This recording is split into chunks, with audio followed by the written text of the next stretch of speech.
By what name are you known? There are some who call me... Tim? Welcome to another episode of Timmy Talks, the channel where we talk old school magic. And today I am playing against brand new patron Florian. Florian, thank you for supporting the show and welcome to the channel. And I'm playing a game of X Points against Florian, also known as Necton. And he is playing a Eureka deck, which is kind of cool because I've been experimenting with Eureka and he's made an X Points version of Eureka, and I'm playing against him with a brand new deck of myself, a mono red Kobolds deck. And yeah, I wonder how it's going to do against Eureka. It's quite interesting because he's got probably a lot of big creatures and I've got very small kobolds. So yeah, we're going to see how this is going to work out. Now, before I jump into the decks, I've got lovely deck photos of both of these decks. First, a quick message from our sponsor, 3for1 Trading.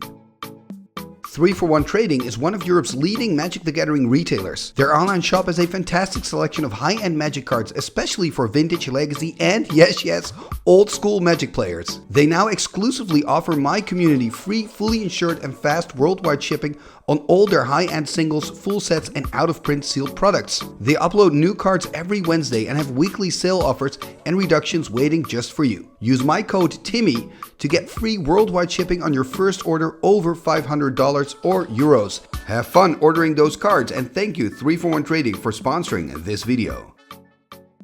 And we are back and ready to dive into the deck techs. I'm going to start with the player on the left, that is Florian. Let's take a look at his Eureka deck. And here we see the deck of Florian, and yeah, this is a Eureka deck, so maybe it's good to just start with what does Eureka do, right? Eureka is a sorcery for 2 green and 2 that reads, starting with you, each player may put a permanent card from their hand onto the battlefield. Repeat this process until no one puts a card onto the battlefield. So you can also play lands, because they're also permanents. Now, this matchup is pretty bad for me, because I'm playing Kobolds. I don't know if I've mentioned that already, so for me, a Eureka could be kind of bad. And of course, when you play Eureka, what do you want to do? You want to have a lot of big creatures that you can play really easily and quickly with your Eureka. So when we're looking at this deck list, we see that he's playing with 4 Urnum Djinns, 4 Triskelions, 4 Serra Angels, 4 Shivan Dragons. So, and also, I love that the most, the Elder Dragon Palladia Morse, which is really, really cool. I really like that, Florian, that you did that. And the trick, of course, with these decks is always, what am I going to do when I don't draw into the Eureka? Because you still want to have kind of a good deck that does stuff.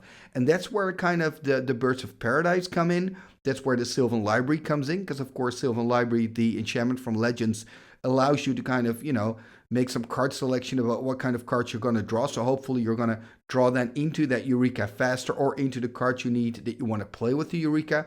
And then he's playing with white, right? And white, of course, is really good in cheap removal, cheap control cards like Disenchant, Swords to Plowshares. And then he's also playing with Armageddon, which also kind of makes sense, right? Because after you've Eureka'd and you've played everything out in your hand, you don't really need to do anything else. Well, of course, attack and win the game, but you don't really need any lands anymore. So that's where Armageddon can come in quite quick.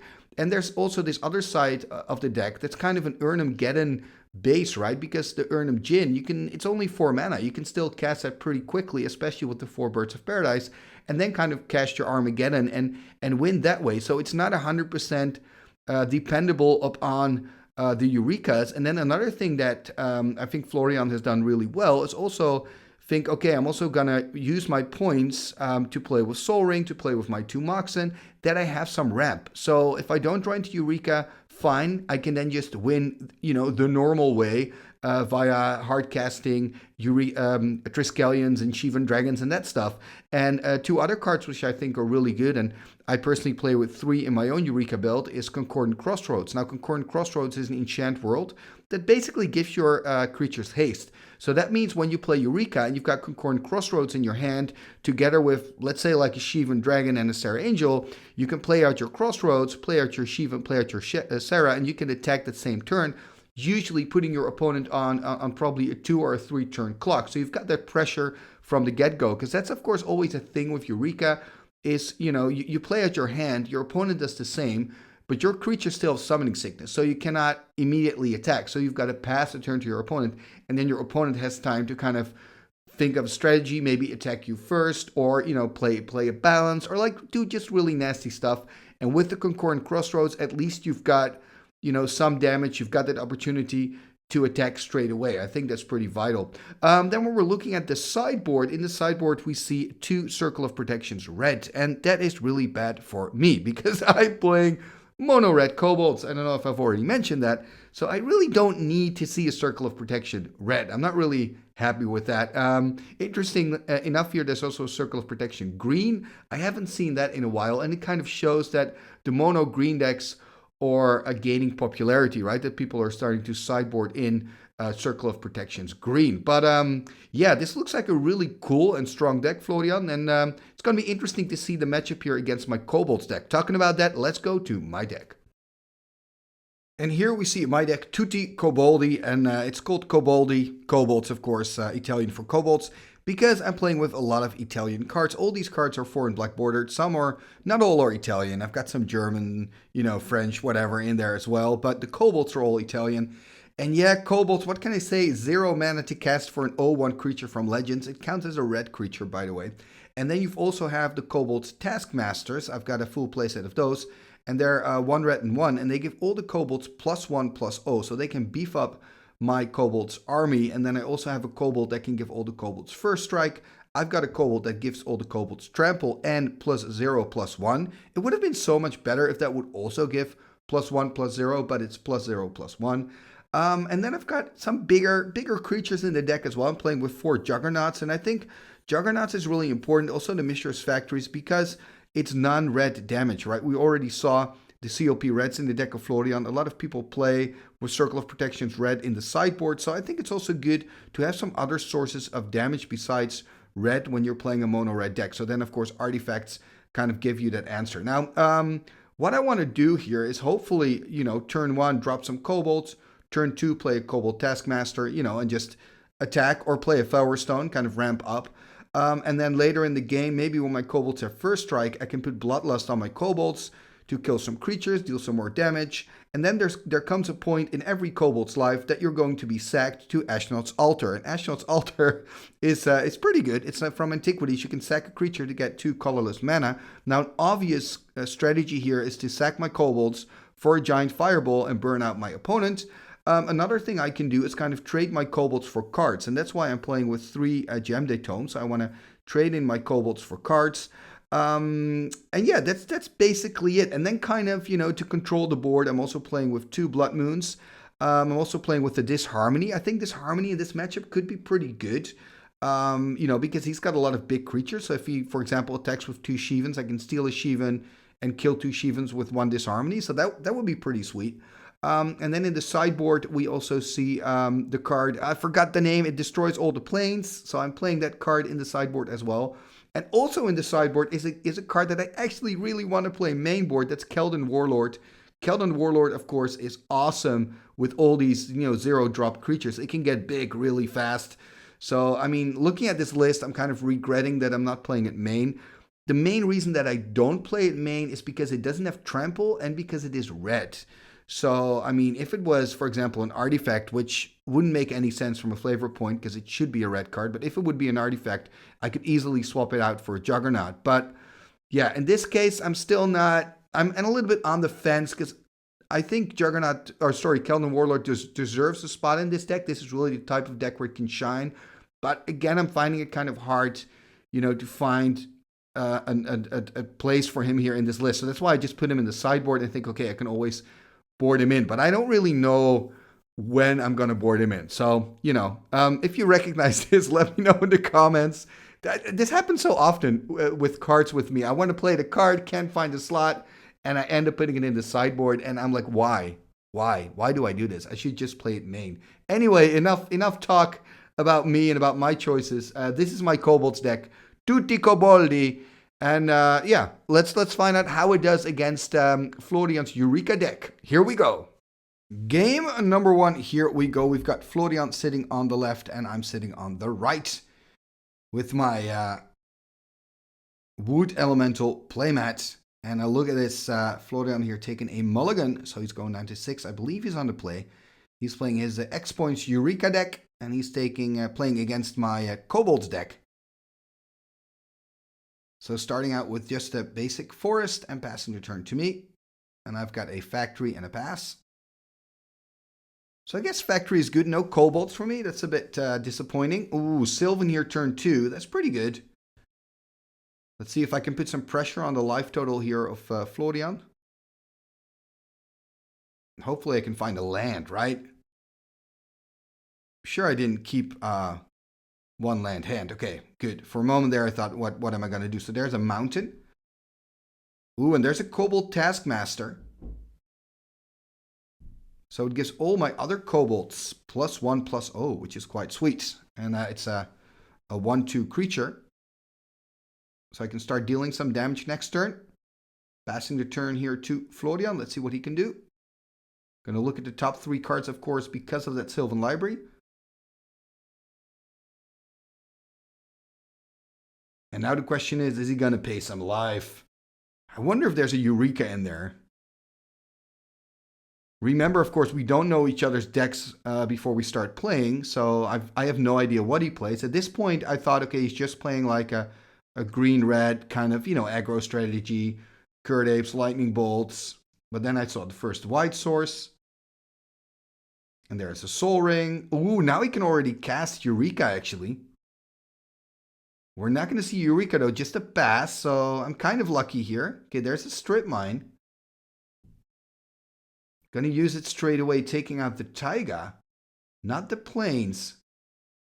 Maybe a little worried about a potential Lightning Bolt if I animate my factory. Ooh, look at this Bloodlust. So gonna deal 5. Could have also chosen to go animate factory, deal 3, with of course the risk of running into a crumble. Passing the turn here. So Florian is now on 6 or 11 actually. Took an extra card, it seems. And okay, there's a Sarah Angel. Yeah, dropping a land and into Sarah. Yeah, this is a problem. Also because I just used my my Bloodlust here. That would have been a great moment to use it. Attack with the Taskmaster. Use the Bloodlust. Tapping 3. What are we going to see? Okay, there's the Ashnod's Altar. Passing the turn. Yeah, not great for me. The game is already kind of slipping away, Although, I mean, if I can just get a Fireball, I mean, I put him on 11. Now he attacks, by the way, with the Sarah. I'm dropping to 16. Gonna tap another 5. Yeah, now we're gonna see really the big creatures. Another Sarah Angel. Yeah, this is tough. I'm on 16. I'm on a 2-turn clock. This is how quickly it can go. I mean, Florian has so many big creatures, 4 Sarahs. And of course also 4 Shivan Dragons, 4 Triskelions, 4 Urnums. Finding another Mishra's Factory here, by the way. 4 cards left in hand, passing the turn.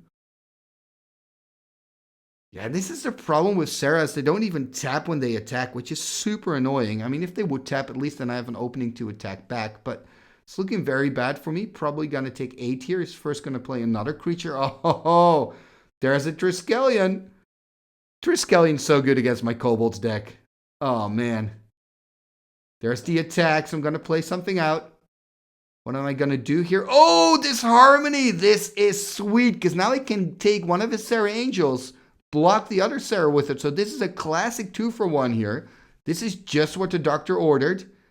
Oh, and life is looking a lot better for me now. 2 Sarah Angels off the board. I mean, I still have to deal with that Triskelion, which is a 4-4, but man, it's a lot better than it was. Untapping, upkeep, draw. I'm on 16. Florian on 11. There's a Hammerheim. It taps for red, but you can also use it to, what was it again? Take away a Landwalk ability, I believe. Because you can combine it with the Urnimjin. Yeah, 3 cards in hand. I just need, like a Shatter would be quite nice here. I could Shatter. He would probably kill my Taskmaster, but then I could at least attack with 1 factory.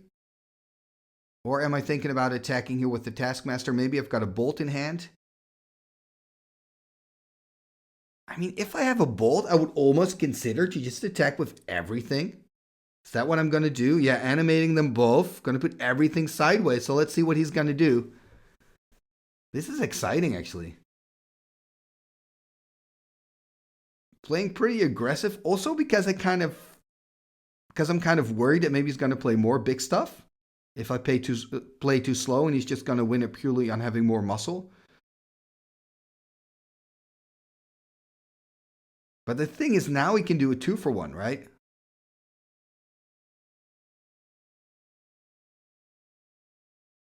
So it's not quite clear what he's going to block. Perhaps the Taskmaster. I'm not 100% sure. So he declares blocks, and then I think before damage is done, I should put the 3 damage on the trike. Probably going to play a bolt here. I have to have a bolt, right? Yeah, going to play the bolt. And then he can decide if he wants to respond. And this is kind of tricky for him.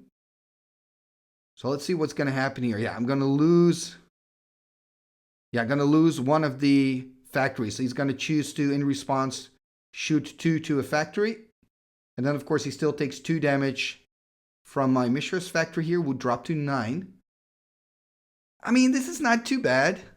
It is, of course, bad for me because I'm spending 2 cards to get rid of 1. But I really had to get rid of the trike. And what I'm missing here in this game, by the way, is just my Kobolds of Kurt. Keep my 0 mana costing Kobolds. Because I've got my Taskmaster. I've got my altar. I need a Fireball, I need some Kobolds, and I'm good to go. And he should be on 9, by the way, not on 11. So I think he forgot to take the damage. Which could be relevant. Unless he's going to play another big badass creature, then it's not that relevant anymore. But let's be optimistic.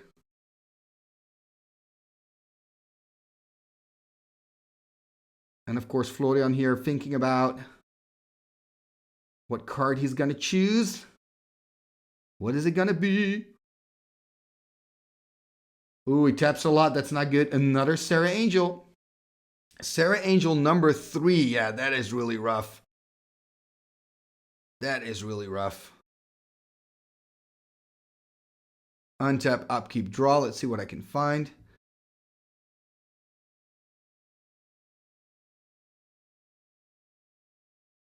I mean,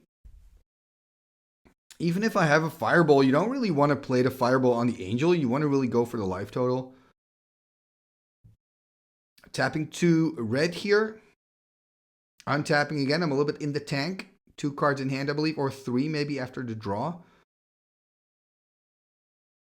I mean, if I have a Fireball, I could consider sacking the Kobolds to the Ashnod's altar.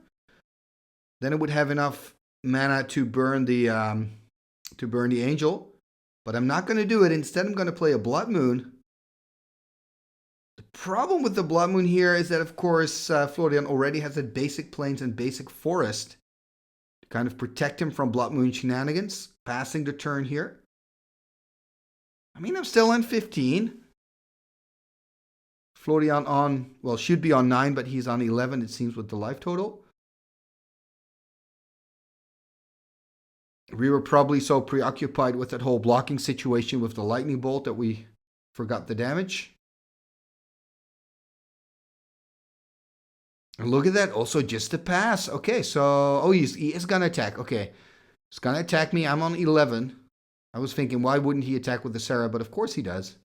Going to go into his second main. And, oh, Armageddon. Oh, that is tough. That is a problem. That is because then he's got a Sarah Angel that's going to kill me. And I have no mana. Oh, man, this Armageddon is probably going to win him game 1. This is rough. Oh, man, yeah, putting my cards down. Like, I'm not happy. Passing here, probably to Florian. Nothing I can do. I'm on 11 at least. I should have like 3 turns. Or not. There's a Savannah. There's an attack for 4, I assume. Exactly. So he's going to put me on 7. Pass turn to me. Can I find a land? That's the question. I can't, I guess. Already passed the turn back here to Florian. Yeah, this is, again, and that's so painful with this Sarah Angel. It doesn't tap when it attacks, so I cannot even deal that single point of damage. There's nothing I can do. Dropping to 3, and he passes the turn. And yeah, 5 cards in hand, passing the turn to Florian. And yeah, I'm going to lose this here. Game number 1. And look at that. I had the Fireball, but chose to go for Blood Moon first. I think that's what I'm explaining now. Look at that Juggernaut in hand. My hand actually was pretty decent. Oh, man. This is so frustrating. Oh, man. Anyway, it's just game 1. Breathe in, breathe out. It's just game 1. And we're going to go dive into our sideboards. And we will catch back up with you in game number 2. Game number 2, here we go. So I'm on the play at least. Let's see what I can do. Hey, Kobolds of Keep. Yeah. This is what my deck wants to do. So hopefully next turn I've got a Kobolds Taskmaster and I can attack for 1. That will be epic. Florian starting with the Taiga. Go deck. Do what you're supposed to do. Okay, there's the Mountain. Oh, there's the attack. And then I'm going to do something. Oh, there's a Bloodlust. Okay. I mean, no Kobold Taskmaster, but I'll take 4 damage. Fine. He's on 16. The plan's working. And maybe a funny thing to note, at this point, I still didn't know that he was playing Eureka because I haven't seen a Eureka. So I thought he's kind of on an Urnham style deck with a red splash. And untap upkeep here. Going into my main phase. Can I find a Taskmaster? That would be really sweet. Okay, there's a Maze.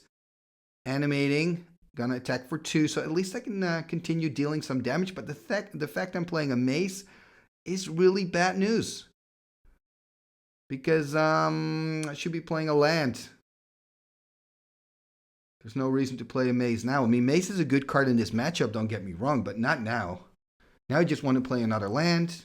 A Blood Moon. Blood Moon would have been really good here at turn 3. I think Blood Moon could be a winning card against Florian's deck, but yeah, I need it quick enough. There's a Mox into a Birds of Paradise, so Mox Emerald into Birds of Paradise passing a turn. Okay, that could be a lot worse. So he's also having some land issues. Finding a land from the top, I guess. Tapping 3, what are we going to see? Okay, there's an Ashnod's Altar. For a moment, I thought it was going to be a Blood Moon. That would have been really sweet, but it's an altar. Yeah, I'm not sure if I'm trying to have a setup turn, but maybe I should have just attacked for 2. But then again, you always have the risk to have a Disenchant or a Bolt or a Crumble against your factory, so that's kind of tough, right? I don't want to lose a land at this stage, I guess. Remember, 4 is kind of an important amount of mana for me, because then I can start playing out Juggernauts, Geomeday Tomes, that stuff. Haven't seen a single Felwar Stone, by the way. Playing 3 Felwar Stones in the deck as well. That's kind of my ramp. It's going to tap 4, going to go to 12. Oh, Armageddon again. Oh, man, these Armageddons. These Armageddons are no fun. And Armageddons actually shouldn't be that much of an issue because I'm playing Kobolds, but still. Followed up by a City of Brass. This is a very good turn for Florian. And yeah, look at that passing the turn. This is so frustrating. This reminds me of game 1, you know. Starts to feel like a broken record. And look at that, Florian finding even more lands. A Taiga. At least finding here a mountain from the top. Oh. And again, I mean, I've got him on 12. I think I started quite okay-ish, right? Or am I being too optimistic? I felt like I started quite okay. Just like in the other game where I got him to 11 very quickly, but then it kind of stops. And there's going to be this point where Florian, I mean, he already has 5 mana. It's going to be a point where he starts playing out his big creatures again. You know, Shivan Dragons, Triskelions, Serra Angels. And then I'm toast. Look at that. And finding no lands, passing your turn. Florian already looking at the top 3 of his deck. Another land found. Oh, Shivan Dragon. Oh, this is so bad. Fun fact, by the way, fun lore fact. The Kobolds worship the Shivan Dragon. And in the lore of the Kobolds. And they also feed some of their Kobolds, sacrifice the Kobolds to the Shivan. So I should actually play with the Shivan Dragon in my Kobolds deck. Should get an Italian one. Oh, but this is I'm so dead. I mean, I'm really sorry, guys. I was hoping to make this into more of a match, but okay, look at that, sacking to the altar, and okay, this is pretty cool. Sacking to the altar, so I'm able to cast the Juggernaut, and I'm liking this play because the Juggernaut's got 5 power, and I've got to do something. At least I can swing in next turn, and Florian will have to decide: am I gonna keep an untapped Shivan and trade, which you probably don't want to, or am I gonna take 5 and drop to 5? He's on 10, right? So I'm not unhappy with this play.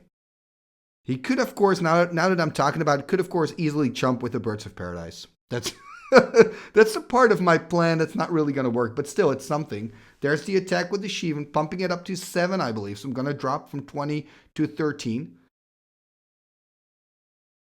And call me naive or something, or overly optimistic, but I feel like my Kobolds deck can do a lot better. I can kind of see some glimpses of the deck working. Putting the Juggernaut sideways here. Oh, what are we going to see? Disenchant. He doesn't even have to chump block it on a bird. No value. Boo-hoo. Oh, man. This is annoying. Tapping 2. Okay, there's the Kobold General. Right? What's it called again? I know the art is based on General Patton. Julie Barrow said so in an interview. And this gives all my Kobolds trample and +0/+1. So that's pretty funny, right? It gives you trample, but it doesn't pump the power. That's pretty tragic.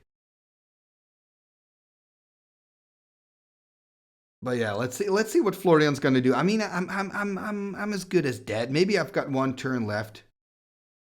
Oh wait, I'm doing something else. Oh, we're going back in time. So he's gonna disenchant.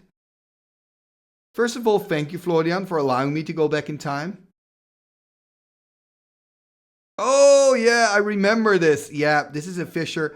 The thing is, Fisher is an instant, but I'm playing only with foreign cards. So it took me a moment to realize, wait a minute, this is Fisher. Fisher is an instant, right? Because I'm not used to see instants that do this stuff in red. But that's what makes Fisher really good. So thank you, Florian, for giving me this opportunity to correct it, because this was the right play, right? He disenchanted my Juggernaut. In response, I sacked the Juggernaut to the Ashnod's altar, and then I was able to play out the Fisher, which is actually a pretty cool play if I say so myself. And there we see a Sarah Angel. So this is the 4/4 flyer, and yeah, this is a big problem for me. And I think this is kind of a returning theme in this matchup, right? As soon as Florian has that sweet spot of 5 mana, 6 mana, he's going to be able to play a big creature every single turn. And I kind of need to find answers every single turn. So I've already boarded in the Fishers from the sideboard, but it's just not going to be enough probably. Now he's got the Sarah again. He can start attacking. I'm on 13. I mean, with a little bit of luck, I've got like 3 or maybe even 4 turns, but I'm not counting on it, to be honest, because we're probably now going to see another big creature. Okay, yeah, there's the Triskelion, so the 4/4 creature. And I assume he's going to attack, right? Yeah, it's going to attack here for 4, so going to put me on 9. Yeah, there's just... Florian's deck, it has too much firepower. I mean... And this is something, again, for me to kind of reconsider how I've structured my deck. I could play with maybe some sweepers or board wipes or something. Sacking the general here.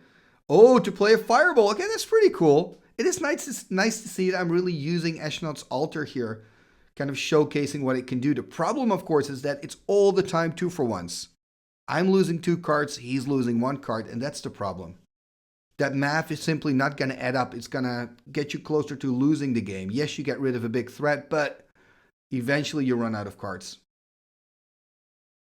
And he's going to tap even more. What are we going to see now? Uh-oh. Hey, Shivan's back. Oh, this is so bad.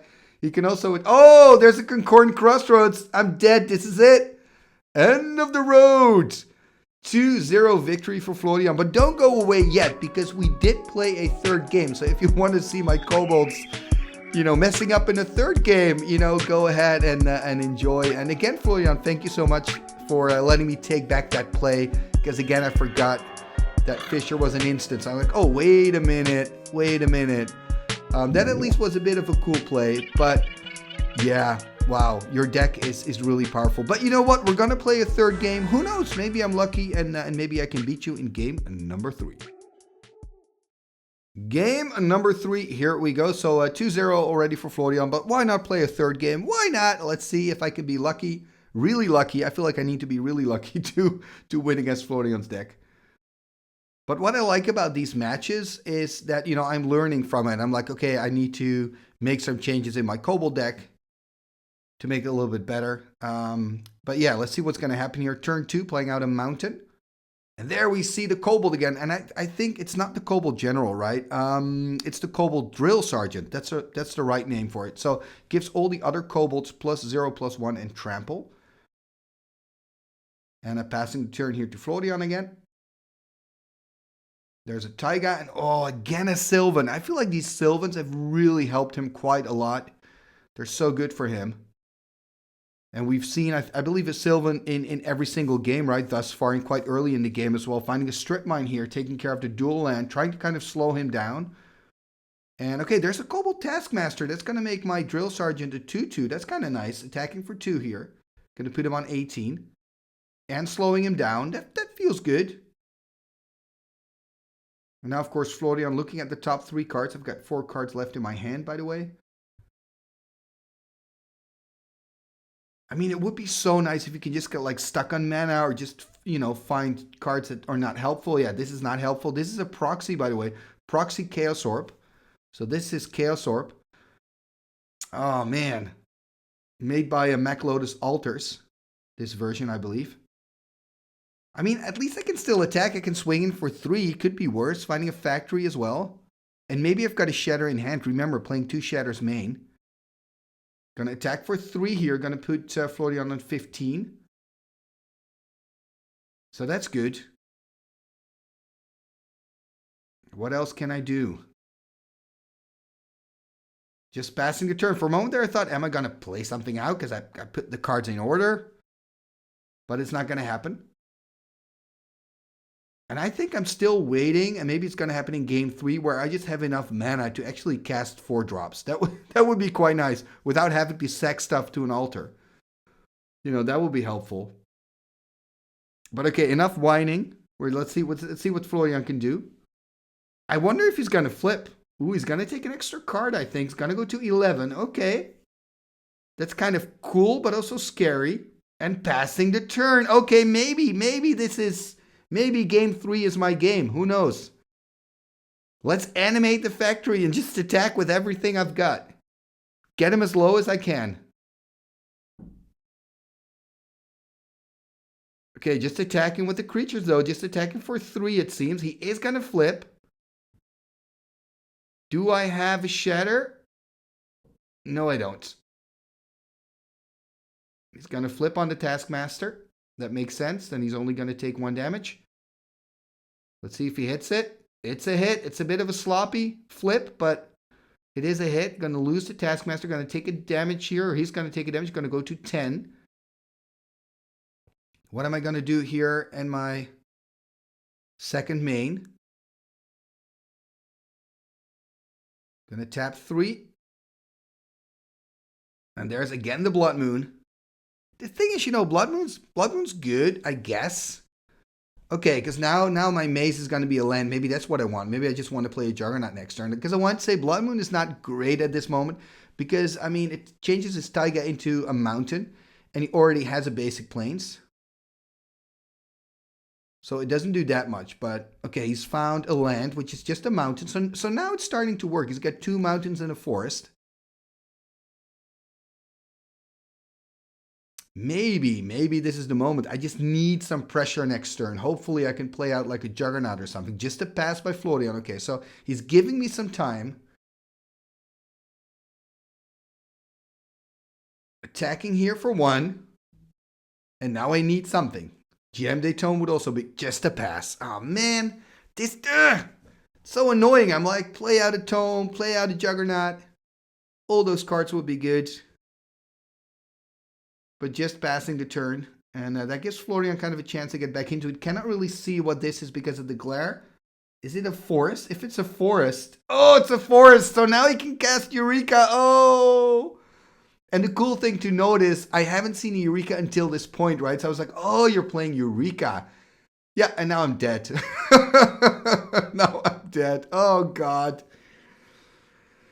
Oh, God. Oh, this is so bad.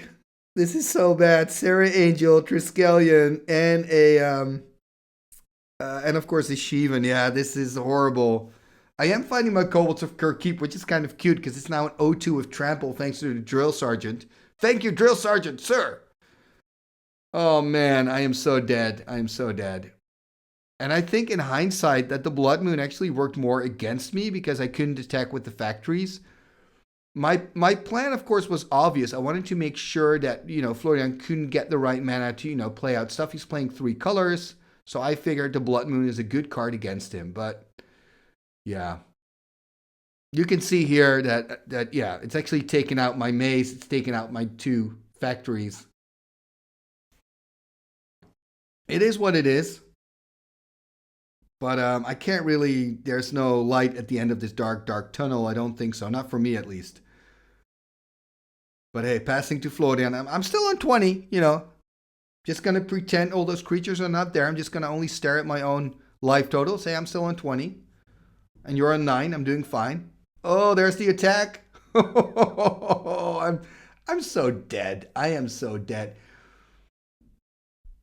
What am I going to do? Oh, do I again have a disharmony? That would be pretty sweet. I do have a disharmony. Okay, so I can take over the Sarah Angel, right? And then block the Sarah. Yeah. I can do that. And maybe if I also have a bolt, that would be perfect. Okay, so I'm blocking. The Sarah's going to die. That's something at least. I mean, if I have a lightning bolt, I can kill the Shivan. Oh, I do have a lightning bolt. Oh, this is actually pretty cool. This is not too shabby. Wow, I managed to take out a Sarah Angel and a Shivan Dragon. That is pretty impressive. I'm pretty impressed with myself. But there's still a problem on the board, which is called a Triskelion, which can, do enough as well. But I'm still on 20, tapping 5. What are we going to see? Fireball maybe for 4 on the trike? Because I don't really have anything that costs 5, I think, in my deck. Yeah. There's a Fireball. Yeah, and then, of course, in response, you can do 2 on the Drill Sergeant, 1 of the Kirkkeep, basically kill all my creatures. Yeah, I'm going to lose everything. Oh, man. This is the thing.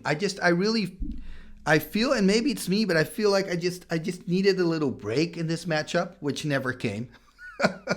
Like every time I'm able to kind of fight back, yeah, hands empty, playing out another Kobold. I was one step behind Florian, at least one step. Now looking back at it, yep, there's a Birds of Paradise passing the turn. And again, like I said, I think if I haven't played out the Blood Moon, I would have been in a better shape. Oh, look at this attacking. Playing a Bloodlust, dealing some damage, putting him on 6. I believe he should be on 6 and, yeah, not on 5, but right? Anyway, if I now draw a land and a Fireball, I can win it. There we see another Trike, which is not great for me, but you know what? I'm just going to ignore it. I'm still on 20. He's on 5, so I just need... Okay, so if I can just draw a Fireball from the top, that would be awesome, because then I can win game number 3. Of course, I've already lost the match. I'm 2-0 behind, but would be cool to at least get a victory in for the Kobolds. There's the attack with the 4-4. Gonna drop here to 16. Uh-oh. Are you gonna play a Shivan? Oh, Shivan Dragon.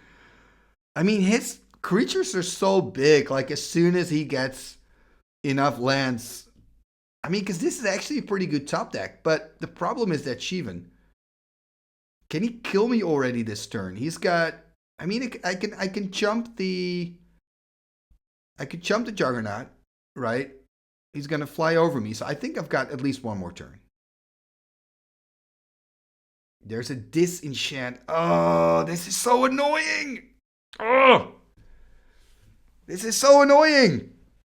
And there he goes, attacking with everything. Probably have to jump here. Exactly, gonna take the damage from the Shivan. Yeah, I'm on 8. Man, oh man. And not actually my last 2 draws, double Juggernaut. That's not too bad, but I just need a break. I need to catch a break, which I didn't get in this entire match, and I'm gonna lose, right? Because he can fly over me, and then it's the end of the road.